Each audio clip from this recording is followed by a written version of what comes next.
नमस्कार, सी न्यूज़ भारत देख रहे हैं आप। मैं हूं अखिलेश पांडे। वक्त हो चुका है न्यूज़ बुलेटिन का।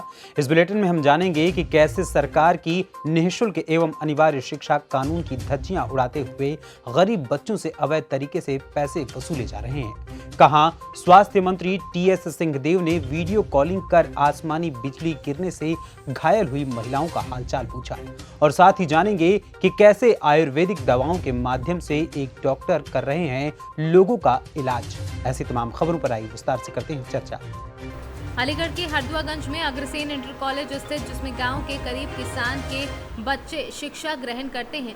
किसी अमीर का बच्चा वहां नहीं पढ़ने जाता, जिसमें सरकार की निःशुल्क एवं अनिवार्य शिक्षा कानून की धज्जियां उड़ाते हुए वहां पढ़ने वाले गरीब और किसान के बच्चों से कभी 300, कभी 600 तो कभी 1000 रुपए तक की अवैध वसूली की जा रही है। उसके खिलाफ बोलने वाले बच्चों को स्कूल से बाहर कर दिया जाता है एवं कॉलेज में अनेक अन्य वित्तीय अनियमितताओं के विरोध में भारतीय किसान यूनियन एवं पीड़ित परिवार कॉलेज प्रशासन के खिलाफ अपनी आवाज उठाते रहेंगे जब तक इन गरीब बच्चों को न्याय नहीं मिलता और भाई शासन और प्रशासन को अवगत करा दिया गया। क्या नाम है आपका? मेरा नाम गोविंद सिंह यादव है। मैं प्रदेश महामंत्री। जो यहाँ पर जो ये बैठक हुई है, ये किस विषय में हुई है? किसकी बैठक है? ये आज बैठक की गई है, किसान यूनियन के सभी पदाधिकारियों की समीक्षा बैठक है ये जी। इसमें सभी पदाधिकारियों को कुछ दिक्कत हो रही है, पदाधिकारियों के सामना करना पड़ा दिक्कतों का, उनका निदान करने के लिए समीक्षा बैठक रखी गई है। इसमें कुछ लोगों को जोड़ा भी जाएगा, विस्तार किया जाएगा और जो जिन लोगों की परेशानियां हैं किसी भी विभाग से लेकर उनकी समस्याओं का निदान किया जाएगा और जो पदाधिकारी नहीं जुड़ रहे हैं उनको जोड़ा जाएगा। यही अलीगढ़ से सीनू संवाददाता संजीव शर्मा की रिपोर्ट। छत्तीसगढ़ शासन के स्वास्थ्य मंत्री टीएस सिंहदेव ने आसमानी बिजली गिरने से घायल हुए महिलाओं से वीडियो कॉलिंग कर हालचाल पूछा और सामुदायिक स्वास्थ्य केंद्र के बीएमओ डॉक्टर बीबी कोसरिया से भी बात की और घायलों के बेहतर उपचार के निर्देश दिए। छत्तीसगढ़ से सीनू संवाददाता अजीत यादव की रिपोर्ट। नगर आयुक्त सुनील कुमार को बुके, गुलदस्ता, पाक चादर व माले से सम्मानित कर ढेर सारे उपहार प्रदान किए गए। इस अवसर पर मीना बाजार स्थित एक सभा भवन में विदाई समारोह आयोजित किया गया।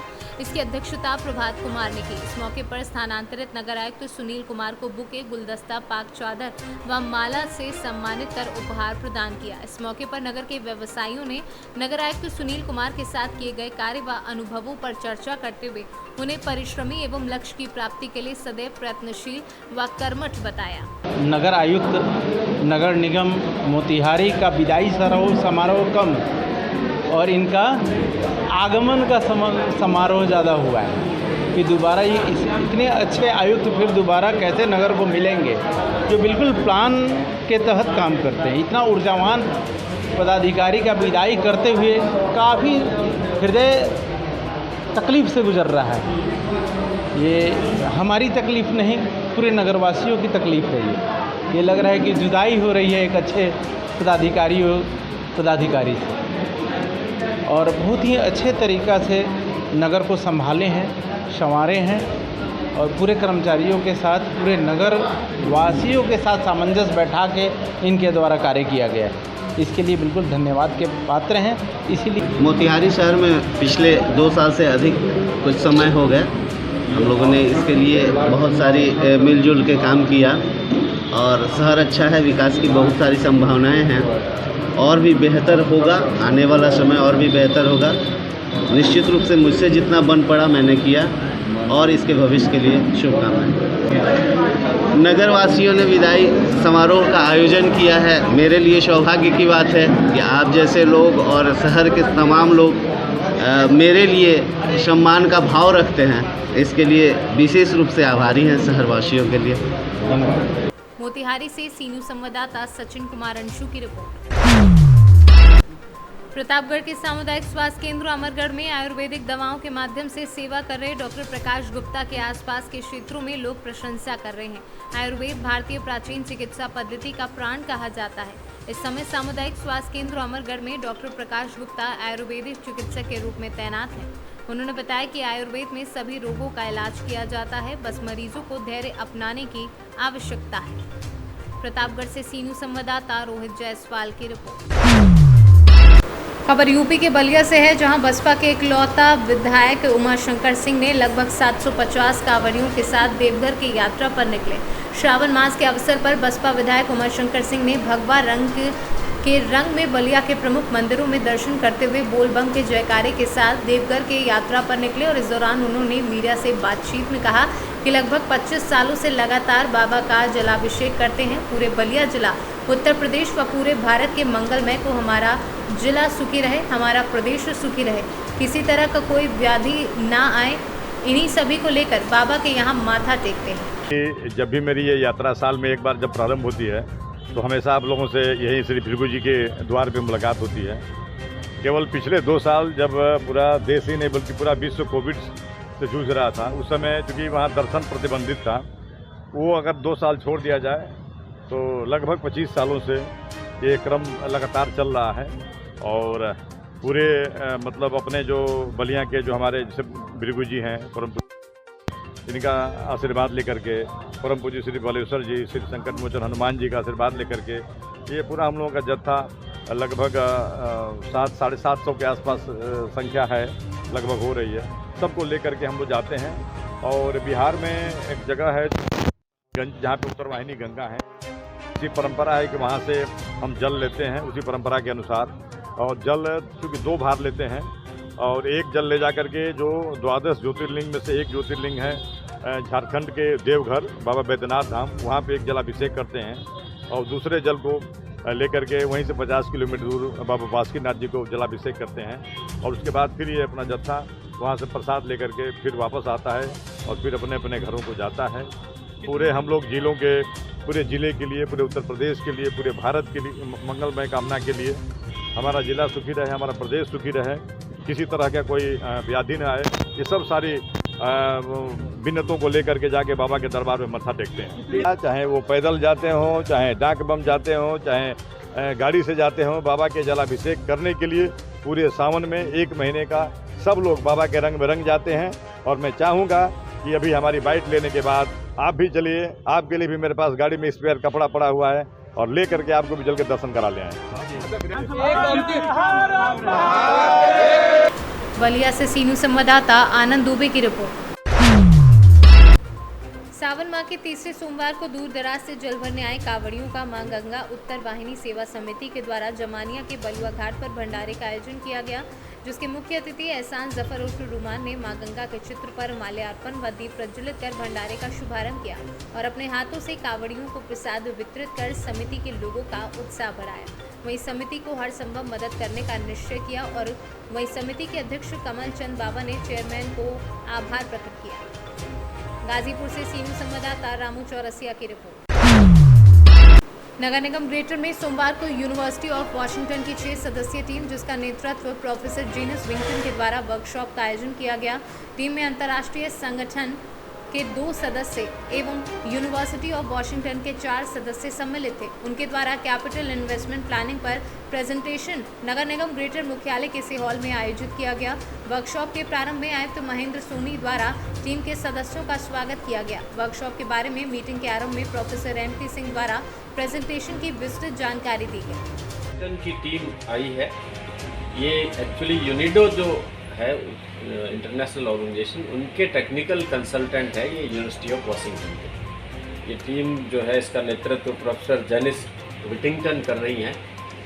इसमें 6 लोग हैं, इसमें 2 यूनिडो के हैं और 4 यूनिवर्सिटी ऑफ वॉशिंगटन के हैं। बेसिकली इनका जो थीम रहेगा 2 दिन तक डिस्कशन का, वो अर्बन बॉडीज़ या म्यूनिसिपल बॉडीज़ में जो कैपिटल इन्वेस्टमेंट प्लानिंग है, यानी कि जो स्थायी प्रोजेक्ट्स जो बनते हैं वो क्लाइमेट स्मार्ट तरीके से कैसे बने, यानी कि उनका फ़ायदा पर्यावरण को सस्टेनेबल या संरक्षित करने में किस तरह से हो सकता है।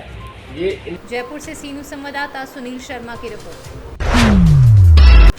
झांसी जिले में पूर्व गरौठा विधायक और सपा के कद्दावर नेता दीप नारायण सिंह यादव के खिलाफ बड़ी कार्यवाही की गई है। उनके खिलाफ झांसी विजिलेंस ने आय से अधिक संपत्ति होने का मामला दर्ज कराया है। दीप नारायण सिंह यादव ने अपने जवाब में पत्रकारों को पूरी जानकारी दी है। देखिए, हम काफ़ी समय से आप सबके बीच में भी एक बात बोलते आ रहे हैं कि राजनीति की जो मान मर्यादाएं हैं उसको तोड़कर हमारे प्रिय भाई जवाहर राजपूत जी लगातार पिछले 5 साल में बहुत सारे विभागों में मेरी जांच कराई। विजिलेंस के अलावा भी कई विभागों ने जांच हमारी की। हमने कई बार कहा कि अगर विभाग ईमानदार है तो निश्चित तौर पर लेखा जोखा मांगेगा, लेखा जोखे में सब चीज़ें स्पष्ट हैं। जब कभी आप जानकारी करेंगे, जो आर्थिक अपराध से जुड़े लोग हैं या आर्थिक जानकारी रखने वाले लोग उनसे पूछेंगे, अगर आपने जीवन में कोई, मैं 25 साल से इनकम टैक्स रिटर्न भर रहा हूँ और एक बार अगर आप रिटर्न भर देते हैं तो जीवन में कोई भी लेन देन उसके बगैर बाहर नहीं जा सकते। क्या खरीदा, क्या आपकी आमदनी है, कितनी कंपनियां हैं, सब कुछ लिखना पड़ता है, बताना पड़ता है विभाग को, डिपार्टमेंट को। दूसरी बात है, हम लोग 4 चुनाव MLA के लड़ लिए हैं। चारों चुनाव में हमने अपने हर वर्ष लेखा जोखा दिया है। उन्होंने उसी लेखा जोखे को लेकर एक शिकायती पत्र बनाया, उसका आधार बनाया कि इन्होंने इस अवैध तरीके से इस संपत्ति को पैदा किया। मैंने कहा कि विभाग में जब जांच शुरू हुई, मैंने मांग की गृह सचिव महोदय से कि कम से कम ये जांच झांसी जिले से ना होकर किसी अन्य जिले से करा दी जाए, किसी अन्य मंडल से करा दी जाए, जिससे राजनीतिक प्रभाव से वो बची रहे। लेकिन शायद मैं सोचता हूँ कि आदेश होने के बाद भी शायद ऐसा नहीं हो सका। अभी मैं जानकारी कर रहा हूँ कि 2 दिन अभी मैं आज ही जानकारी मिली कि FIR हो गई और FIR लिखने वाले लिख रहे हैं कि 14 करोड़ की आमदनी थी इनकी और खर्चे में वो 37 अरब लिख रहे हैं। करोड़ होना चाहिए, तो अरब लिख दिए उन्होंने। ये घबरा के लिख रहे हैं। इनसे कम से कम पहले ये तो पूछो भैया ये अरब है कि करोड़ है। मैंने कहा हम लोगों ने कोई ऐसा काम नहीं किया, सारा लेखा जोखा पहले से विभागों में है। हमें विश्वास है कि अगर न्याय करने वाला कोई देखेगा तो 100% हमें न्याय मिलेगा, कुछ नहीं होने वाला है। इस तरह से राजनीति करने वाले लोग जो क्यों कर रहे हैं ऐसा, ये लगातार अवैध खनन करा रहे हैं। इनके पास कोई पट्टा नहीं रहा, आज भी इन पर कोई पट्टा नहीं है। आज भी डंपों में आप अगर पता लगाएंगे इनके शेयर हैं। ये शिकायतें कराकर विभागों के अधिकारियों को ब्लैकमेल करते हैं। डर के मारे एक वातावरण इन्होंने पैदा कर रखा है कि इनके खिलाफ कोई बोल ना सके। ये पहले से पेशबंदी करते हैं। तो मैंने कहा इन पेशबंदियों से कुछ होने वाला नहीं है। FIR का मुकाबला करेंगे, जब अधिकारी बुलाएंगे सामने जाएंगे, अपना लेखा जोखा देंगे, अपने CA को ले जाएंगे, वकील को ले जाएंगे। मैंने कहा अगर कर की चोरी ही करनी होती हमें तो हम गरीब बेटियों की शादी नहीं करते अपने पैसे से। उसका भी लेखा जोखा मैंने हमेशा हर साल दिया है। किस साल कितनी बेटियों की शादी की और अपनी कमाई से कितना पैसा उस पर खर्च किया, इसका लेखा जोखा भी 2000 जब से 14 शुरू किया तब से लेखा जोखा, जब भी जीवन में कोई काम किया। तो मैंने कहा ये तो लड़ाई अपने इरादों की है, नेकी की है हमारी। हाँ, ये जरूर है। Bureau report, C news. Pratapgarh के दिलीपुर थाना क्षेत्र के पिपरी खालसा गांव के पास एक व्यक्ति को पुलिस ने गिरफ्तार किया है, जिसके पास से एक अवैध तमंचा व जिंदा कारतूस बरामद किया गया है। पकड़े गए व्यक्ति का आम एक्ट के तहत चालान कर जेल भेज दिया है। प्रतापगढ़ से C न्यूज़ संवाददाता रोहित जायसवाल की रिपोर्ट।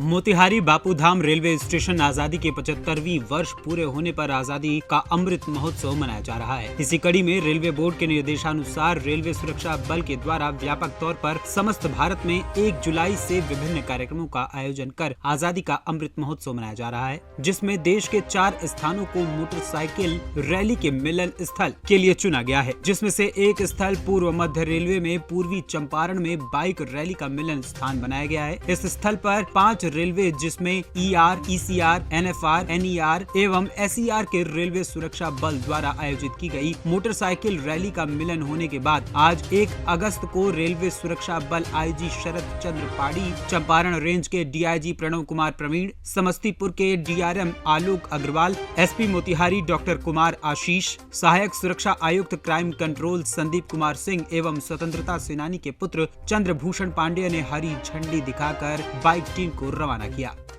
हम ये आज़ादी का अमृत महोत्सव मना रहे हैं, जो क्योंकि हमारी आज़ादी की 75वीं वर्षगांठ अभी निकट ही है और इसी परिप्रेक्ष्य में यहाँ से बाइक रैली निकाली गई, जिसमें हमारे RPF के 5 जोन्स के जवानों ने भाग लिया है और वो हमारी देश की राजधानी तक 14 अगस्त तक पहुँच जाएंगे, जहाँ पर एक बड़े समारोह में 15 अगस्त में मनाया जाएगा।